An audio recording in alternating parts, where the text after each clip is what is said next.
चलो देखो इधर, ये गाला के अंदर कुछ पूछे गए ट्विस्ट प्रश्न है, जो हमने जो सीखा है उसका उपयोग करके इसके उत्तर देने। जैसे देखो यहाँ पर पहला प्रश्न है गाला पेपर नंबर 3 का 38वां प्रश्न। गाला पेपर नंबर 3 का 38वां प्रश्न, अभिक्रिया के प्रकार पहचानो और कारण बताओ। तो देखो यहाँ पर ये पहली जो अभिक्रिया दिया है, यानी पहला ये रासायनिक जो समीकरण है उसको देखकर हमको पता चलता है कि दो अभिकारक हैं और दो अभिकारक जुड़कर एक ही उत्पाद बना रहे, एक ही उत्पाद बनाते हैं। तो दो अभिकारक जुड़कर एक ही उत्पाद बनाए तो उसको हम बोलते हैं संयोजन अभिक्रिया। तो ये है संयोजन अभिक्रिया, तो इसको लिखने का संयोजन अभिक्रिया। तो दो अभिकारक जुड़कर एक ही उत्पाद बनाए तो उसको बोलते हैं संयोजन अभिक्रिया। तो पहली अभिक्रिया हमारी संयोजन अभिक्रिया है। दूसरे समीकरण में देखो तो पीबी जो है वो कॉपर से अधिक सक्रिय है। तो पीबी जो है वो कॉपर का क्या करता है, विस्थापन, यानी कॉपर को दूर करके उसकी जगह पर खुद जुड़ रहा है। तो अधिक क्रियाशील धातु कौन है, पीबी, और कम क्रियाशील धातु कौन है, कॉपर। तो अधिक क्रियाशील धातु कम क्रियाशील धातु को क्या कर रही है, दूर, और दूर करके उसकी जगह पर खुद जुड़ती है, इसलिए इसको बोलते हैं विस्थापन अभिक्रिया। तो यह आ जाएगा हमारा विस्थापन अभिक्रिया। तो यह आएगा हमारा विस्थापन अभिक्रिया। अब देखो तीसरे में, देखो तीसरे में यहाँ पर देखो तो कार्बन हाइड्रोजन से जुड़ा हुआ है। कार्बन किससे जुड़ा हुआ है, हाइड्रोजन से। यहाँ पर कार्बन किससे जुड़ गया है, ऑक्सीजन से, यानी हाइड्रोजन दूर हो रहा है और ऑक्सीजन जुड़ रहा है। तो इसका मतलब यहाँ पर उसका हो रहा है उपचयन, यहाँ पर उसका हो रहा है उपचयन। और यहाँ पर देखो O2 में 2 ऑक्सीजन थे और यहाँ पर H2O में देखो 1 ऑक्सीजन हो गया। तो इसका मतलब 2 ऑक्सीजन में से 1 ऑक्सीजन चला गया और हाइड्रोजन जुड़ गया, यानी यहाँ पर इसका हुआ अपचयन। तो यहाँ पर उपचयन और अपचयन दोनों एक साथ हो रहे, तो उपचयन अपचयन दोनों एक साथ हो तो उसको बोलते हैं उपचयन अपचयन अभिक्रिया। उपचयन अपचयन अभिक्रिया कहते हैं अथवा रेडॉक्स अभिक्रिया कहते हैं। तो ये हमारा पहले चैप्टर में से गाला में पूछा गया ट्विस्ट प्रश्न था। अब देखो ऐसा ही एक प्रश्न गाला में तीसरे पेपर पर 40वां प्रश्न है। तीसरे पेपर का 40वां प्रश्न, उसने कहा धातु X Y Z और कह रहा है धातु X ठंडे पानी से प्रक्रिया करती है, धातु Y गर्म पानी से प्रक्रिया करती है, धातु Z पानी की वाष्प से प्रक्रिया करती है।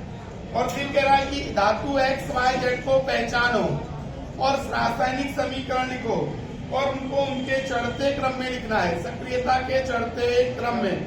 तो यहाँ पर देखो धातु X होगी यहाँ पर सोडियम।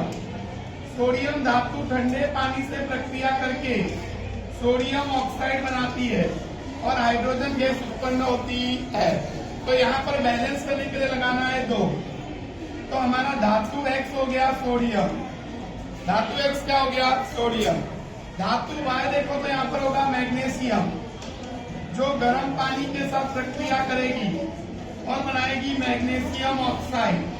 क्या बनाएगी, मैग्नीशियम ऑक्साइड। तो यहाँ पर देखो धातु Y हमारा हो गया मैग्नीशियम, और फिर यहाँ पर देखो धातु Z पानी की वाष्प से प्रक्रिया कर रही है, तो धातु Z होगा Fe होगा, यहाँ पर बनेगा Fe3O4 प्लस H2, और यहाँ पर बैलेंस करने के लिए 3 लगाएंगे, यहाँ पर 4 और यहाँ पर 4। अब धातु Z हमारा हो जाएगा Fe। तो तीनों धातु के धातु X कौन हुआ, सोडियम, धातु Y कौन हुआ, मैग्नीशियम, और धातु Z कौन हुआ, Fe। अब इनको सक्रियता के चढ़ते क्रम में लिखना है। चढ़ता क्रम का हमने हमारी किताब में उतरता क्रम पढ़ा है, बराबर, यानी सबसे अधिक सक्रिय धातु पहले लिखी और सबसे कम लास्ट में। यहाँ पर चढ़ता बोल रहा है, तो यहाँ पर सबसे कम सक्रिय कौन है, तो Fe, फिर उससे ज्यादा सक्रिय कौन है, Mg, और लास्ट में आएगा हमारा Na। तो ये उसका चढ़ता क्रम लिखना रहता है। समझ में आया इतना। दूसरा पेपर नंबर 4 का 39वां प्रश्न है, धातु A जिसका उपयोग उपयोग थर्मिक प्रक्रिया में होता है और उसके धातु के ऑक्साइड बी का उभयधर्मी है। बराबर, फिर से देखो, धातु ए जिसका उपयोग थर्मिक प्रक्रिया में होता है और उस धातु का मतलब ए धातु का जो ऑक्साइड है वो बी है और वो उभयधर्मी है। क्या है? उभयधर्मी। तो हमको धातु ए और बी को पहचानना है।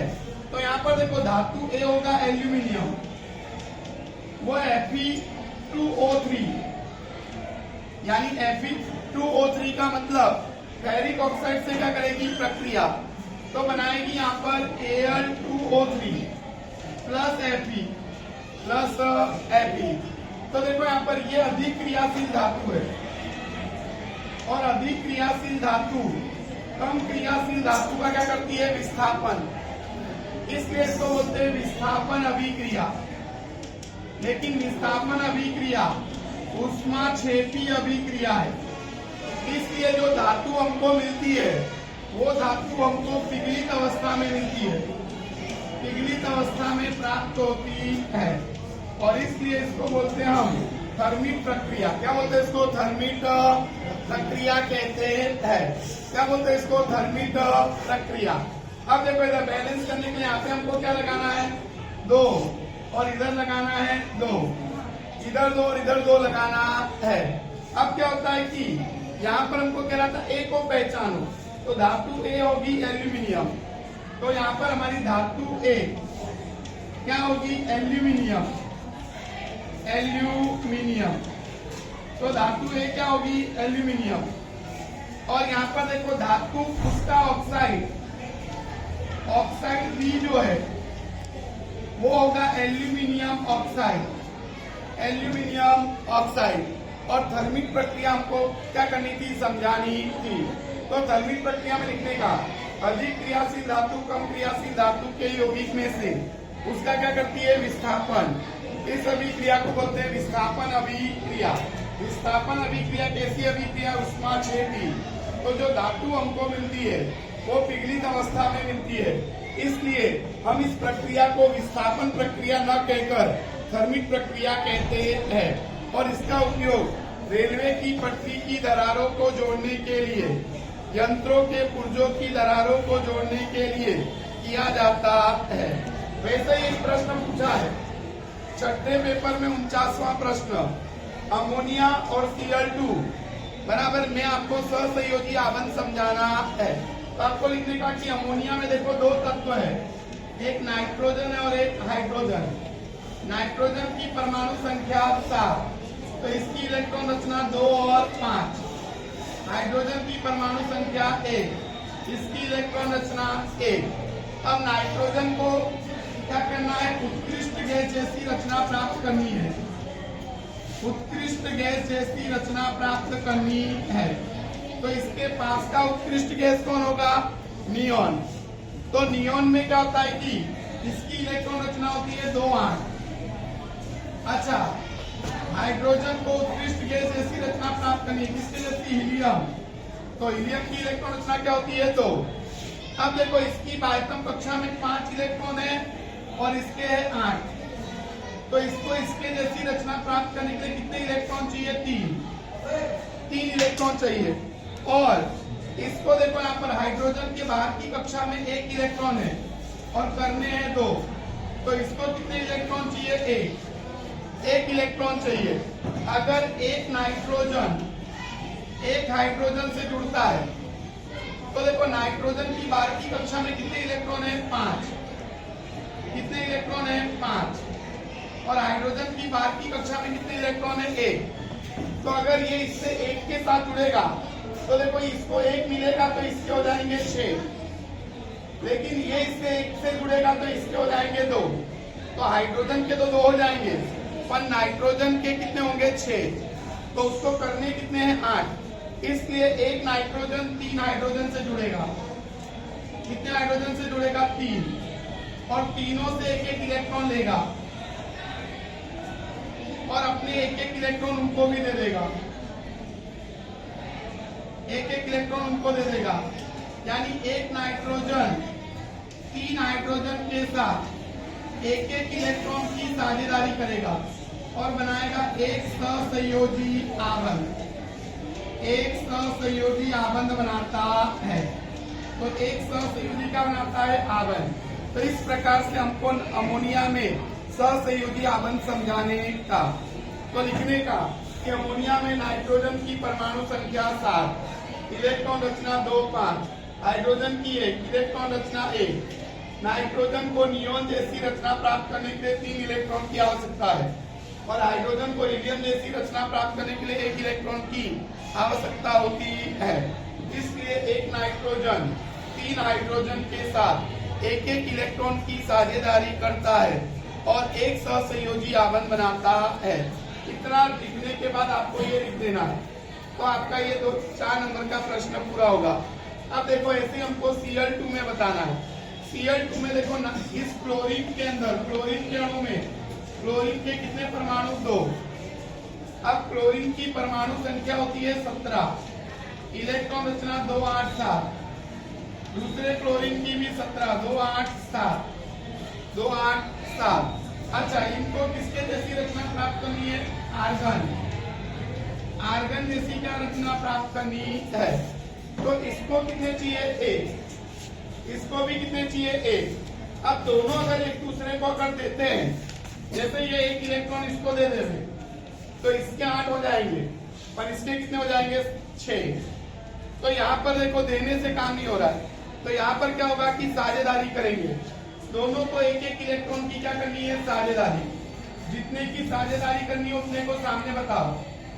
बताने के कौन से इलेक्ट्रॉन? बाहर की कक्षा के। तो बाहर की कक्षा में कितने इलेक्ट्रॉन है? 7। तो देखो हमने अभी एक एक की बताए दोनों में, बाकी के 6 2 की जोड़ी में बता दो। अब देखो इसको 1 इलेक्ट्रॉन कम कर रहा है, इसको 7 है 8 करने हैं, तो ये सामने वाले से 1 इलेक्ट्रॉन ले लेगा, तो इसके 8 हो जाएंगे। और इसको भी देखो 7 है 8 करना है, तो इसको भी 1 कम कर रहे हैं, तो ये भी सामने वाले से 1 ले लेगा।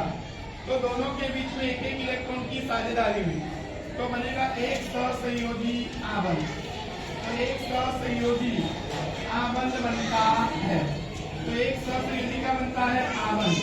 तो इस प्रकार से आपको Cl2 यानी क्लोरीन के अणु में सहसंयोजी आबंध समझाना रहता है कि क्लोरीन के अणु में क्लोरीन के कितने परमाणु? 2। क्लोरीन की परमाणु संख्या 17, इलेक्ट्रॉन रचना 2 8 7। इनको आर्गन जैसी रचना प्राप्त करने के लिए बराबर 1 इलेक्ट्रॉन की क्या होती है? आवश्यकता। इसलिए क्लोरीन के 2 परमाणु एक एक इलेक्ट्रॉन की साझेदारी करते हैं और एक सहसंयोजी आबंध बनाते हैं। तो ये गाला में पूछे गए कुछ क्लिष्ट प्रश्न है।